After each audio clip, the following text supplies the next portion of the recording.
Hello friends, आज हम class 9 subject chemistry का चैप्टर 2 जिसका नाम है is matter around us pure के बारे में स्टडी करेंगे। चैप्टर 2 के अंदर हम फॉलोइंग टॉपिक्स को कवर करेंगे। जैसे टॉपिक 1 के अंदर हम सब्सटेंसेस की प्योरिटी के बेस के ऊपर उसके क्लासिफिकेशन को समझेंगे। टॉपिक 2 के अंदर हम मिक्सचर का उसके कंपोजिशन बेस के ऊपर वो कितने प्रकार का होता है उसके बारे में स्टडी करेंगे। टॉपिक 3 के अंदर हम एलॉयज क्या होते हैं और वो किस किस से मिलकर बनता है उसके बारे में स्टडी करेंगे। टॉपिक 4 के अंदर पार्टिकल साइज के ऊपर सॉल्यूशंस कितने तरह के होते हैं उसके बारे में टॉपिक 4 के अंदर हम स्टडी करेंगे। टॉपिक 5 के अंदर हम टिंडल इफेक्ट क्या होता है उसके बारे में समझेंगे। टॉपिक 6 के अंदर जो मिक्सचर कंपोनेंट से मिलकर बनता है उन कंपोनेंट को हम किस किस मेथड से सेपरेट कर सकते हैं उसके बारे में स्टडी करेंगे। टॉपिक 7 के अंदर हम मैटर के फिजिकल और केमिकल चेंजेस में क्या डिफरेंस होता है उसके बारे में स्टडी करेंगे। एंड एट लास्ट टॉपिक 8 के अंदर हम प्योर सब्सटेंसेस के टाइप्स के बारे में स्टडी करेंगे। एट फर्स्ट हम मैटर के केमिकल क्लासिफिकेशन को समझते हैं। केमिकल क्लासिफिकेशन क्या होता है? ऐसा क्लासिफिकेशन जो मैटर की केमिकल प्रॉपर्टीज के ऊपर डिपेंड होता है उसको हम केमिकल क्लासिफिकेशन कहते हैं। उसके अकॉर्डिंग हम मैटर को उसकी प्योरिटी के बेस के अंदर हम 2 ग्रुप्स में डिवाइड करते हैं, प्योर सब्सटेंसेस और इम्प्योर सब्सटेंसेस। जो ये इम्प्योर सब्सटेंसेस होते हैं उसी को हम मिक्सचर भी कहते हैं। अब ये जो प्योर सब्सटेंसेस है इसको हम ये 2 ग्रुप्स में डिवाइड करते हैं, लेकिन ये जो प्योर सब्सटेंसेस यदि एक ही तरह के एलिमेंट से मिलकर बनता है, एक ही तरह के पार्टिकल से मिलकर बनता है तो उसको एलिमेंट कहते हैं। यदि ये एक से ज्यादा एलिमेंट से मिलकर बनता है तो उसको हम कंपाउंड के अंदर डिवाइड कर देते हैं। फिर हम ये जो एलिमेंट्स जो है उसको केमिकल रिएक्शन के बेस के ऊपर वापस फर्दर 2 ग्रुप्स में डिवाइड करते हैं, मेटल और नॉन मेटल। इसी तरीके से कंपाउंड कौन सी फॉर्म में है, मॉलिक्यूलर फॉर्म में है या फिर आयंस फॉर्म में है, इसको भी हम 2 ग्रुप में डिवाइड करते हैं, मॉलिक्यूलर और आयोनिक। अब हम मिक्सचर के ऊपर आते हैं जिसको हम इम्प्योर सब्सटेंसेस भी कहते हैं। अब ये जो मिक्सचर जो है इसको भी हम कंपोजिशन बेस के ऊपर 2 ग्रुप्स में डिवाइड करते हैं, होमोजीनियस और हेट्रोजीनियस। अब ये जो होमोजीनियस और जो हेट्रोजीनियस मिक्सचर का जो ये फर्दर क्लासिफिकेशन किया गया है ये पार्टिकल साइज के ऊपर बेस्ड होता है। तो होमोजीनियस मिक्सचर और हेट्रोजीनियस मिक्सचर जो होते हैं उसको हम आगे फर्दर डिवाइड करते हैं। होमोजीनियस मिक्सचर को हम आगे फर्दर सॉल्यूशन के अंदर डिवाइड करते हैं और जो हेट्रोजीनियस मिक्सचर जो होता है इसको हम पार्टिकल साइज के ऊपर वापस अगेन 2 ग्रुप्स में डिवाइड करते हैं, सस्पेंशन एंड कोलाइड्स के अंदर।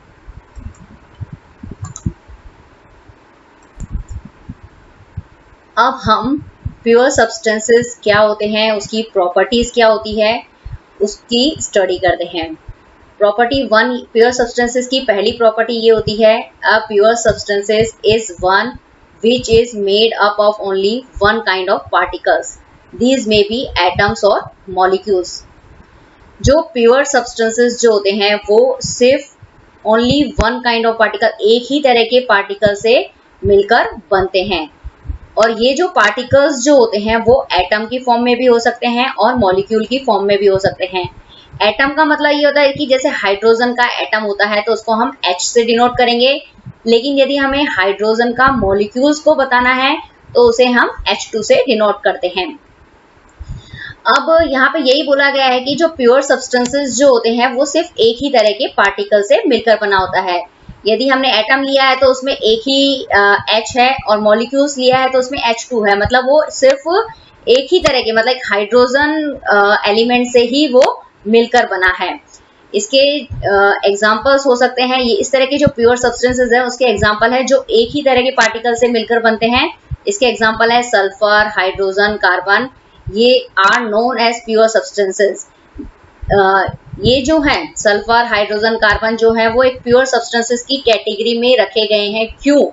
Because they are made up only one kind of particles. ये सिर्फ एक ही तरह के पार्टिकल से मिलकर बनते हैं, इसके अंदर और कोई दूसरा पार्टिकल्स नहीं मतलब मिला हुआ है, इसीलिए इसको हम प्योर सब्सटेंसेस की कैटेगरी में रखेंगे। प्योर सब्सटेंसेस की जो दूसरी प्रॉपर्टी है कि a pure substances has a fixed composition.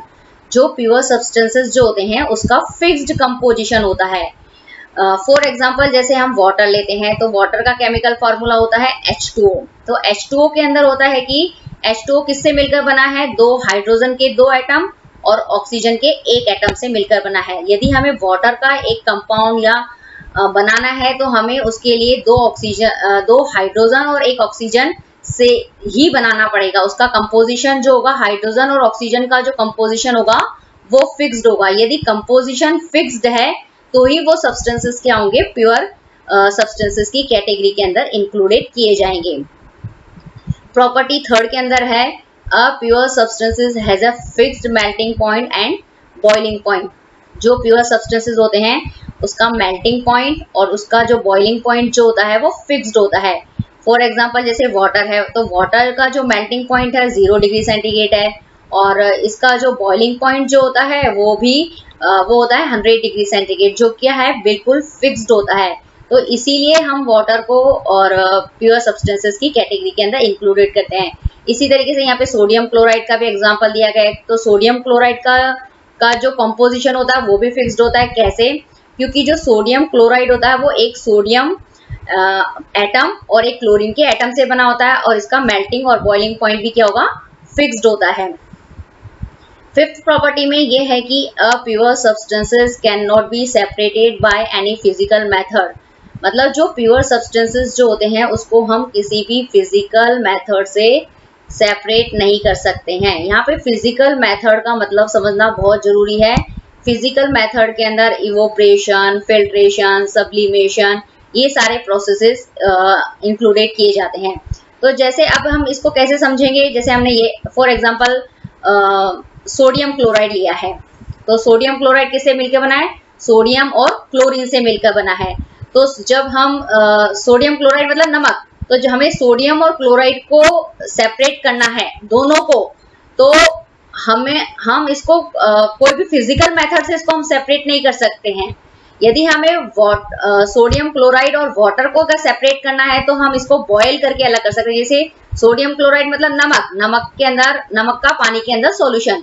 यदि हमें नमक और पानी को अलग करना है तो हम फिजिकल मेथड इवोपरेशन यूज कर सकते हैं। लेकिन यदि हमें सोडियम एटम और क्लोरीन एटम को सेपरेट करना है तो उसको हम इवोपरेशन मेथड से अलग नहीं कर सकते हैं।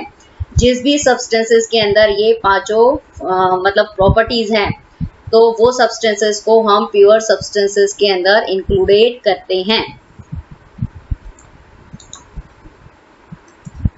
अब हम इम्प्योर सब्सटेंसेस क्या होते हैं, उसकी प्रॉपर्टी क्या होती है, उसके बारे में स्टडी करते हैं।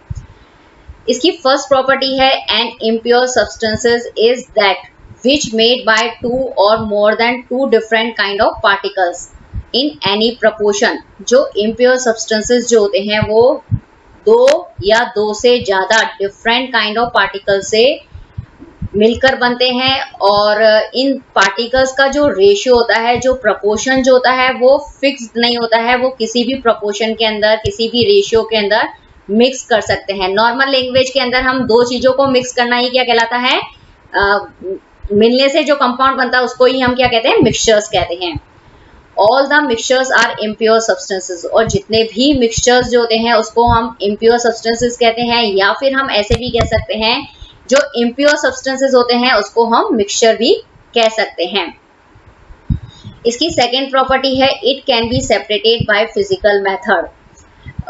मतलब जो इम्प्योर सब्सटेंसेस जो होते हैं उसको हम किसी भी फिजिकल मेथड से अलग कर सकते हैं। जैसे हम इसका एक एग्जांपल लेते हैं इम्प्योर सब्सटेंसेस का। जैसे हमने शुगर सॉल्यूशन बनाया है तो शुगर सॉल्यूशन बनाने के लिए अंदर हमने क्या किया है कि वाटर के अंदर शुगर को डिसॉल्व कर दिया है और अब हमें शुगर को वाटर से सेपरेट करना है। तो हम कौन सा फिजिकल मेथड यूज करके उसको सेपरेट कर सकते हैं, इवोपरेशन मेथड से उसको यूज कर सकते हैं। तो मतलब यदि हम किसी मिक्सचर को किसी फिजिकल मेथड से सेपरेट करते हैं तो उस मिक्सचर को हम इम्प्योर सब्सटेंसेस की कैटेगरी के अंदर इंक्लूडेड करते हैं।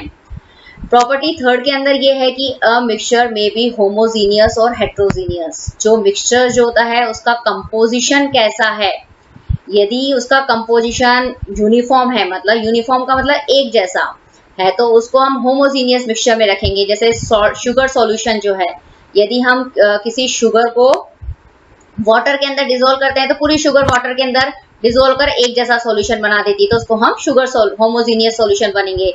और हेट्रोजीनियस मिक्सचर्स जो होता है उसके अंदर यह होगा कि जैसे हमने सैंड का वाटर के अंदर सॉल्यूशन बनाया है, तो सैंड पार्टिकल्स जो होंगे वो तो वाटर के अंदर डिसॉल्व नहीं होते हैं, तो वो एक जैसा मिक्सचर नहीं होता, तो उसको हम हेट्रोजीनियस मिक्सचर कहते हैं। प्रॉपर्टी 4 ये है कि a mixture does not have a fixed composition. जो मिक्सचर जो होते हैं उसका कंपोजिशन भी फिक्स्ड नहीं होता है। जैसे फॉर एग्जांपल हमने सॉल्ट सॉल्यूशन बनाया है, तो सॉल्ट सॉल्यूशन के अंदर हमें वाटर लेना है, सॉल्ट लेना है, तो सॉल्ट और वाटर दोनों की जो क्वांटिटी जो होती है उसको हम ज्यादा और कम कर सकते हैं, तो उसका कंपोजिशन जो है वो फिक्स्ड नहीं है। फिफ्थ प्रॉपर्टी है a mixture does not have a fixed melting point and boiling point. जब जो मिक्सचर्स जो होते हैं उसका अगर मेल्टिंग पॉइंट फिक्स नहीं है और बॉइलिंग पॉइंट भी जो होता है वो फिक्स नहीं होता है, तो इसका कहने का मतलब ये है कि जब कोई हमने मिक्सचर बनाया, सपोज हमने शुगर सॉल्यूशन बनाया है, तो यदि उसका कंपोजिशन ही फिक्स नहीं है तो उसका जो मेल्टिंग और बॉइलिंग पॉइंट जो होगा वो भी फिक्स नहीं होता है।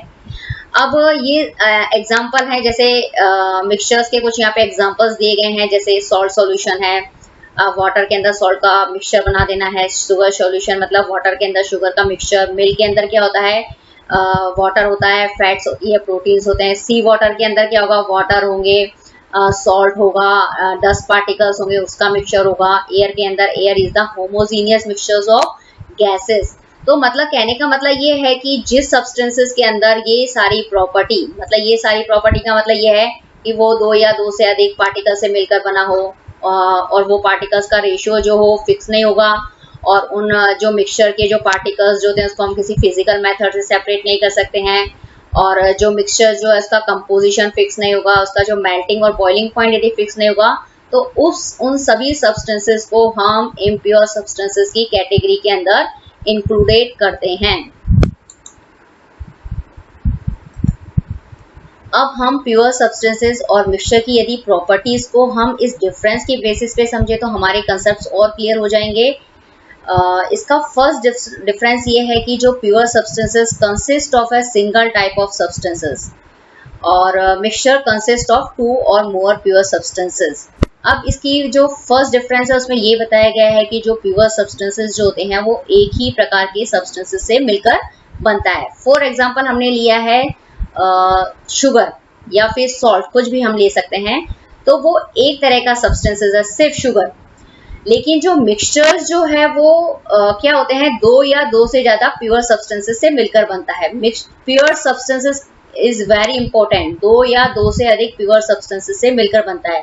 तो जैसे मैंने बताया शुगर और सॉल्ट जो है वो अपने आप में प्योर सब्सटेंसेस है, लेकिन जब हमने इस शुगर और सॉल्ट को वाटर के अंदर मिक्स कर दिया है, मतलब उनका मिक्सचर बना दिया है, मिला दिया है, तो वो क्या बन गया है, मिक्सचर बन गया है। तो यहाँ पे जो बोलते हैं प्योर सब्सटेंसेस, 2 या 2 से ज्यादा प्योर सब्सटेंसेस को मिलाना है, तो हमने वाटर को शुगर को वाटर के अंदर जैसे मिलाया है, तो शुगर जो है अपने आप में प्योर है और वाटर जो है वो अपने आप में प्योर है। 2 प्योर सब्सटेंसेस को हमने मिलाया है और उससे हमें क्या मिला है, मिक्सचर मिला है।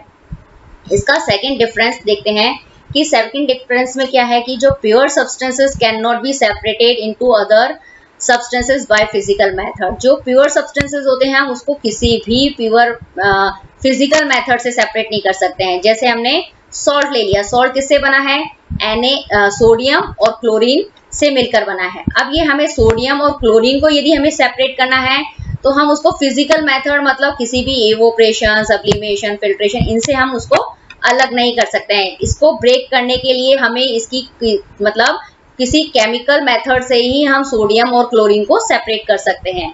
But mixture can be separated into its component by physical method. लेकिन जो मिक्सचर को यदि हमें कंपोनेंट में सेपरेट करना है तो कोई भी फिजिकल मेथड हम यूज कर सकते हैं। इसको कैसे समझे, जैसे हमने शुगर सॉल्यूशन बनाया या सॉल्ट सॉल्यूशन बनाया है, तो दोनों का सॉल्यूशन वाटर में बनता है। तो यदि हमें वाटर से शुगर को अलग करना है, सॉल्ट को अलग करना है, तो उसको हम इवोपरेशन मेथड से मतलब सेपरेट कर सकते हैं, और evaporation is a physical method. इसका थर्ड डिफरेंस ये है कि जो pure substances has its on definite properties. जो प्योर सब्सटेंसेस है, जैसे हमने सॉल्ट लिया है, वाटर लिया है, ये सब प्योर सब्सटेंसेस की कैटेगरी में आते हैं। तो इनकी खुद की प्रॉपर्टी होती है, मतलब इसमें हाइड्रोजन, जैसे वाटर प्योर सब्सटेंसेस में इंक्लूडेड होता है, तो ये हाइड्रोजन और ऑक्सीजन से मिलकर बना है।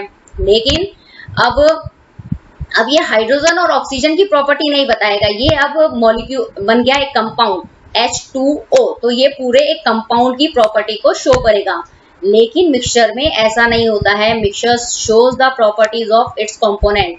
लेकिन जो मिक्सचर किसका बना है, वो वाटर, फॉर एग्जांपल यदि हमने शुगर सॉल्यूशन बनाया है, तो शुगर के अंदर कौन कौन से कंपोनेंट है, शुगर है, वाटर है, तो वो शुगर और वाटर दोनों की प्रॉपर्टी को क्या करेगा, शो करेगा।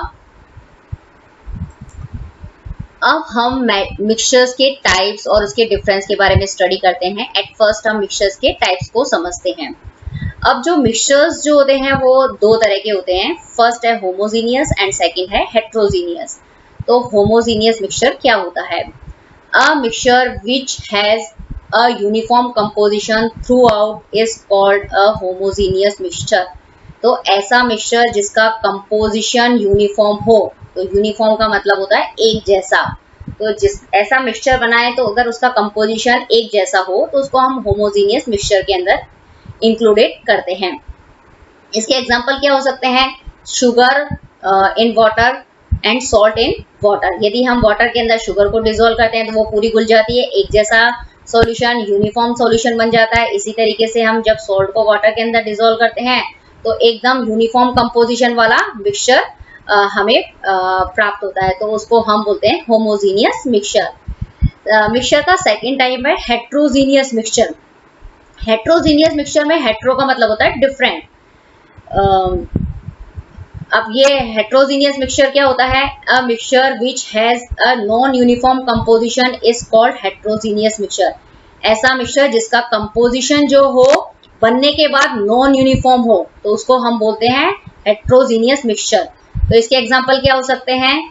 जैसे हमने सॉल्ट और आयरन फिलिंग। आयरन फिलिंग का मतलब जो छोटी छोटी कीलें होती है ना, नेल्स जो होती हैं, उसका मिक्सचर बनाते हैं, तो वो होगा, वो हेट्रोजीनियस मिक्सचर होगा। मतलब दोनों को हम क्या कर सकते हैं, आइडेंटिफाई कर सकते हैं। जो नेल्स होगी, जो आयरन फिलिंग्स होगी, उसको अलग से हम देख सकते हैं, सॉल्ट को अलग से देख सकते हैं।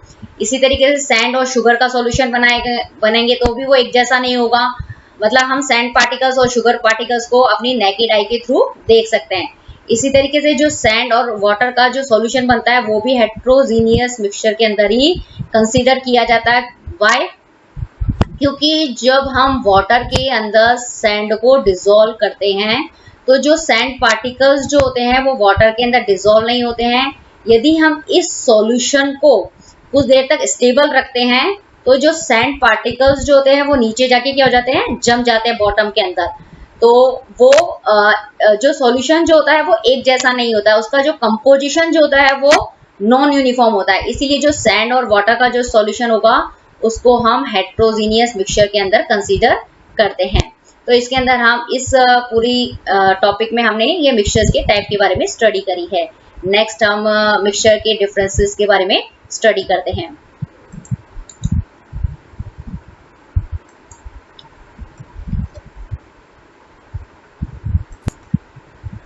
अब हम ने देखा है कि जो मिक्सचर्स जो होते हैं वो दो तरह के होते हैं, homogeneous mixture and heterogeneous mixture. ये जो क्लासिफिकेशन का बेस्ड है वो कंपोजिशन बेस्ड है, उनका कंपोजिशन कैसा है उसके बेस पे किया गया है। होमो का मतलब होता है सेम, हेट्रो का मतलब होता है डिफरेंट। तो अब हम देखते हैं दोनों के अंदर क्या डिफरेंसेस है, और इस बेस के अंदर इस डिफरेंस के बेस के अंदर जब हम स्टडी करेंगे तो हमें दोनों तरह के जो मिक्सचर्स के अंदर जो डिफरेंस क्या होता है वो बहुत अच्छे से क्लियर हो जाएंगे। फर्स्ट डिफरेंस ये है कि जो homogeneous mixtures have a uniform composition through out the mixtures and heterogeneous mixtures have a fixed composition which may very from point two point. मतलब जो होमोजीनियस मिक्सचर्स जो होते हैं उसका जो कंपोजिशन जो होता है वो यूनिफॉर्म होता है। जैसे मैंने बताया कि शुगर के अंदर आप वाटर डिसॉल्व कर दो तो जो शुगर पार्टिकल्स जो होंगे वो वाटर के अंदर क्या होंगे, डिसॉल्व हो जाएंगे और एक जैसा सॉल्यूशन बन जाएगा। इसी तरीके से जो हेट्रोजेनियस मिक्सचर्स जो होते हैं, हम इस पॉइंट को ऐसे भी लिख सकते हैं कि जो heterogeneous mixtures have a non uniform composition होता है। तो इसका एग्जांपल हम दे सकते हैं कि सैंड को जैसे हमने वाटर के अंदर डिसॉल्व किया है, तो जो सैंड पार्टिकल्स जो होते हैं वो वाटर के अंदर डिसॉल्व नहीं होते हैं और बॉटम के अंदर क्या होते हैं, जाके स्टेबल मतलब बॉटम में जाके जम जाते हैं। तो उसका जो कंपोजिशन जो होता है वो नॉन यूनिफॉर्म होता है। यूनिफॉर्म कंपोजिशन का मतलब जिसके अंदर वो पूरे एकदम डिसॉल्व हो जाए और जिसमें डिसॉल्व पार्टिकल्स, सॉल्यूट पार्टिकल्स जो होते हैं वो डिसॉल्व ना हो, तो वो जो सॉल्यूशन बनेगा वो non uniform mixture, non heterogeneous mixture उस बनेगा और उसका कंपोजिशन जो होगा वो नॉन यूनिफॉर्म होगा। सेकेंड डिफरेंस ये है कि जो components are not visible to the naked eye, मतलब जो होमोजीनियस मिक्सचर के जो कंपोनेंट होते हैं उसको हम नेकेड आई से नहीं देख सकते हैं। तो ये सही है, इसको हम जैसे हमने शुगर का सॉल्यूशन बनाया है वाटर के अंदर, तो शुगर पार्टिकल्स जो होते हैं वो वाटर के अंदर डिसॉल्व हो जाते हैं। जब एक बार सॉल्यूशन बन गया है, शुगर सॉल्यूशन बन गया है, तो हम फिर शुगर पार्टिकल्स को अपनी नेकेड आई के थ्रू नहीं देख सकते हैं। बट मिक्सचर में क्या होता है कि component can be seen easily, लेकिन यदि हमने हेट्रोजीनियस मिक्सचर बना दिया है, हेट्रोजीनियस मिक्सचर है हमारे पास जैसे सैंड और वाटर का है, तो इसके जो कंपोनेंट कौन से हो गए, सैंड और वाटर, तो दोनों को हम आसानी से अपनी नेकेड आई के थ्रू हम उसको देख सकते हैं। थर्ड डिफरेंस है कि the whole mixture is in the same phase, मतलब ये पॉइंट बहुत ही इंपॉर्टेंट है कि फेज क्या होता है ये यहाँ पे। तो जैसे हमने शुगर का वाटर के अंदर सॉल्यूशन बनाया आपने, तो जो शुगर और पहले सॉलिड थी और वाटर जो है जब हमने उसको डिसॉल्व कर दिया तो वो पूरा का पूरा कौन बन गया है, लिक्विड फेज बन गया है। मतलब वो तो ये फेज कौन सी हो गई है, वहां पे एक ही फेज बनेगी, वो सेम मतलब एक लिक्विड फेज, मतलब वहां होगी एक ही फेज होगी और वो होगी लिक्विड फेज।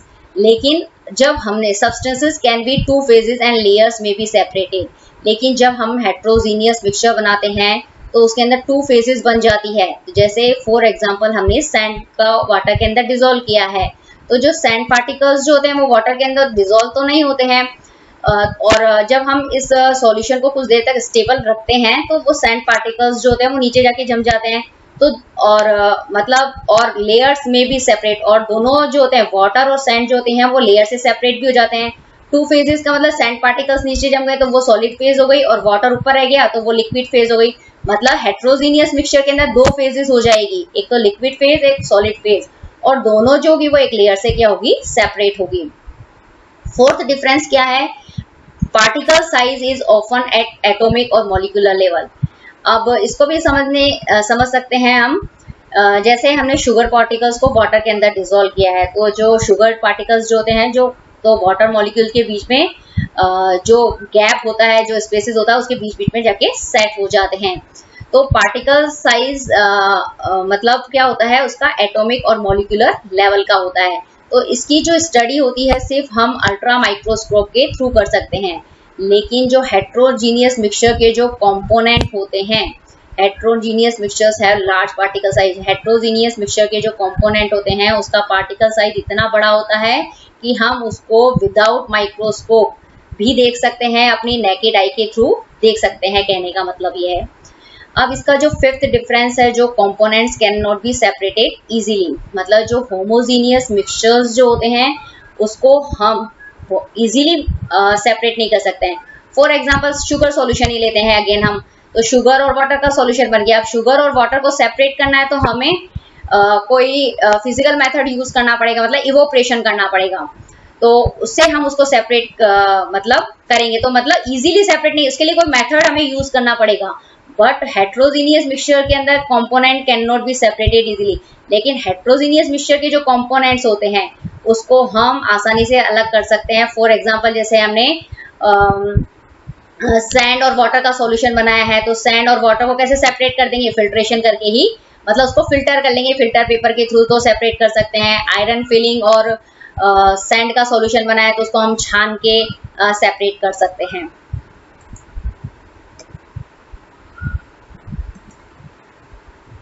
अब हम होमोजीनियस मिक्सचर और जो हेट्रोजीनियस मिक्सचर्स जो हैं और उसको अच्छे से समझना है तो हम इस इमेज के थ्रू भी बहुत आसानी से समझ सकते हैं।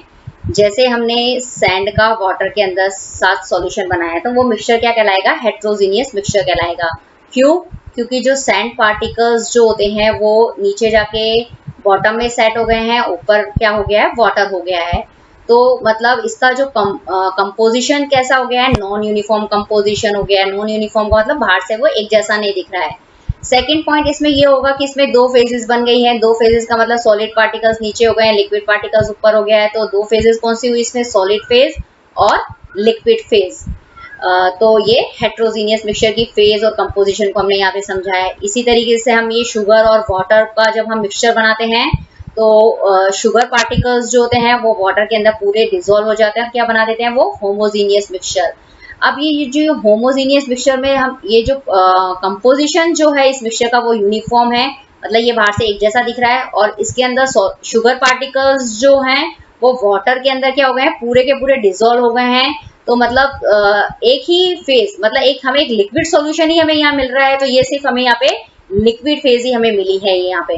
तो ये बहुत बड़ा है कि फेज के बारे में हमें समझना बहुत जरूरी है कि जो हेट्रोजीनियस मिक्सचर्स जो होते हैं उसमें हमें दो फेज मिलेगी और दोनों फेज जो होगी वो एक सेपरेट से लेयर, मतलब एक लेयर होगी, उन दोनों के बीच में एक लाइन होगी, उससे हम उसको सेपरेट कर सकते हैं।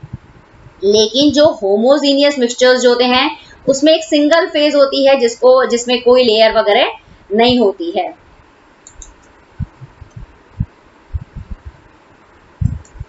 अब हम नेक्स्ट एलॉयज के बारे में पढ़ते हैं जो कि बहुत ही इंपॉर्टेंट टॉपिक है। अब एलॉयज क्या होते हैं? Alloys are homogeneous mixtures of metals और a mixture of a metal और नॉन मेटल। अब एलॉयज जो होते हैं वो कोई भी जो मेटल, दो मेटल्स जो होती है उसका होमोजीनियस मिक्सचर्स होता है, या फिर जो एलॉयज जो होते हैं वो मेटल और नॉन मेटल का भी होमोजीनियस मिक्सचर हो सकता है। क्या होते हैं एलॉयज? एलॉयज जो है वो एक होमोजीनियस मिक्सचर है, किसके? दो मेटल्स का होमोजीनियस मिक्सचर भी हो सकते हैं, या फिर एक मेटल और एक नॉन मेटल का भी होमोजीनियस मिक्सचर हो सकते हैं। Alloys can not be separated into their components by physical method. जो एलॉयज जो है वो मिक्सचर है, लेकिन इसके जो कंपोनेंट्स जो होते हैं, इसके कंपोनेंट कौन से हो सकते हैं? या तो दो मेटल हो सकती है या फिर एक मेटल और नॉन मेटल हो सकते हैं। तो इसके जो कंपोनेंट्स जो होते हैं उसको हम किसी भी फिजिकल मेथड, मतलब फिजिकल मेथड एक बार मैं वापस से बता देती हूँ कि मतलब ये होता है कि इवोपरेशन, फिल्ट्रेशन, सब्लिमेशन एक्सेट्रा जो भी है उससे हम सेपरेट नहीं कर सकते हैं। इसको अगर एलॉय के अंदर से हमें मेटल और जो नॉन मेटल है उसको सेपरेट करना है तो उसके लिए हमें कोई स्पेशल टेक्निक जो होती है वो, या स्पेशल मेथड जो होता है वो हमें यूज करना पड़ता है। अब यहाँ पे जो एलॉयज जो हैं उसके कुछ एग्जांपल्स यहाँ पे दिए गए हैं। पहला एग्जांपल ये है कि जो स्टील है, steel is a combination of iron and carbon. अब स्टील जो है वो एक एलॉय है, वो किसका कॉम्बिनेशन है? आयरन और कार्बन का। ये आयरन भी मेटल है और जो कार्बन है वो नॉन मेटल है। तो मतलब स्टील जो एलॉय है वो किसका कॉम्बिनेशन हो गया? मेटल और नॉन मेटल का। इसी तरीके से bronze is a combination of copper and tin. तो जो ब्रॉन्ज एलॉय होती है वो किसका कॉम्बिनेशन हो गया? दो मेटल का कॉम्बिनेशन हो गया, और वो दो मेटल कौन सी है? कॉपर और टिन। इसी तरीके से brass is a mixture of copper and zinc. तो जो ब्रास है वो क्या है? एक एलॉय है और वो दो मेटल का कॉम्बिनेशन से मिलकर बनती है, और वो दोनों मेटल कौन सी होती है? कॉपर और जिंक। ये जो एलॉयज के जो एग्जांपल है वो इट इज वेरी इंपॉर्टेंट, ये एग्जाम में पूछे जरूर जाते हैं। अब नेक्स्ट पॉइंट ये है कि जो an alloy is consider as a mixture. जो एलॉयज जो होते हैं उसको हम मिक्सचर के अंदर कंसीडर करते हैं। Why? Because it show the properties of its constituents and can have variable composition. मतलब जो एलॉय जो होते हैं उसको हम मिक्सचर में कंसीडर क्यों करते हैं? क्योंकि जो इसकी जो एलॉय जो होता है वो किसकी प्रॉपर्टी शो करता है? जिससे ये मिलकर बना है उसकी प्रॉपर्टी शो करता है। जैसे ब्रास लिया हमने, ब्रास इज ए एलॉय, किसका इसके कंपोनेंट्स कौन से हैं? कॉपर और जिंक। तो ये किसकी प्रॉपर्टी शो करेगा, कॉपर और जिंक, मतलब दोनों मेटल की प्रॉपर्टी शो करेगा। और and can have variable composition, और इनका जो कंपोजिशन जो है ब्रास के अंदर कॉपर और जिंक का जो कंपोजिशन जो होगा मतलब कम ज्यादा ये हो सकता है, मतलब तो इसीलिए हम इसको मिक्सचर में कंसीडर करते हैं। तो मिक्सचर की वैसे भी प्रॉपर्टी होती है कि मिक्सचर की जो प्रॉपर्टी होती है वो उसके कंपोनेंट की होती है और उसका जो कंपोजिशन जो होता है वो फिक्स नहीं होता है, इसीलिए हम एलॉय को एक मिक्सचर, होमोजीनियस मिक्सचर के अंदर कंसीडर करते हैं। ये एग्जाम के अंदर बहुत ही इंपॉर्टेंट टॉपिक है। Thank you. अब हम नेक्स्ट पार्ट के अंदर हम सॉल्यूशन कितने तरह के होते हैं उस सॉल्यूशन का क्लासिफिकेशन उनके पार्टिकल बेस पे किया गया है, उसको हम पार्ट 2 के अंदर कवर करेंगे। उसका जो लिंक है मैं अपने डिस्क्रिप्शन बॉक्स के अंदर सेंड कर दूंगी, तो आप वो नेक्स्ट देख सकते हैं। तो थैंक यू देखने के लिए।